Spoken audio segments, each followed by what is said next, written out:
C'est-à-dire quand on dit rien, je pense que les gens ont du mal à imaginer que rien c'est rien. C'est-à-dire ni nourriture, ni produits pour traiter de l'eau, ni fuel, ni médicaments, rien.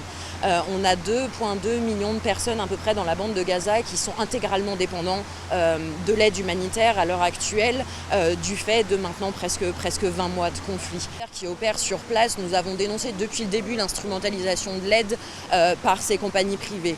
Premièrement parce qu'elles n'ont pas d'expérience et on l'a vu hier avec des premiers essais qui ont mal tourné. Elles mettent à risque les populations locales, mais aussi elles instrumentalisent l'aide humanitaire qui est un droit à des vues politiques, à des vues de déplacement de population. Aujourd'hui, il y a un génocide en cours et l'inaction politique devient une sorte de complicité de ce génocide. On ne peut pas dire qu'on ne savait pas, on ne peut pas dire qu'on ne voit pas ce qui se passe, on ne peut pas dire qu'on n'est pas au courant de l'ampleur des massacres qui ont lieu tous les jours, on ne peut pas dire qu'on n'est pas au courant des risques engendrés par cette situation de blocus humanitaire face à encore une fois, des centaines de milliers de personnes qui peuvent mourir du jour au lendemain. Il n'y a aucune raison aujourd'hui objective pour que l'Europe ne prenne pas des mesures tangibles. On assiste à un changement de ton communicationnel de la France, de l'Allemagne, de l'Angleterre, mais sans réellement de mesures concrètes pour mettre la pression sur les autorités israéliennes. Donc aujourd'hui, on n'arrête pas un génocide avec des gesticulations communicationnelles et des actes symboliques. Il faut des actions beaucoup plus fortes. C'est ce que nous demandons aujourd'hui pour stopper le bain de sang.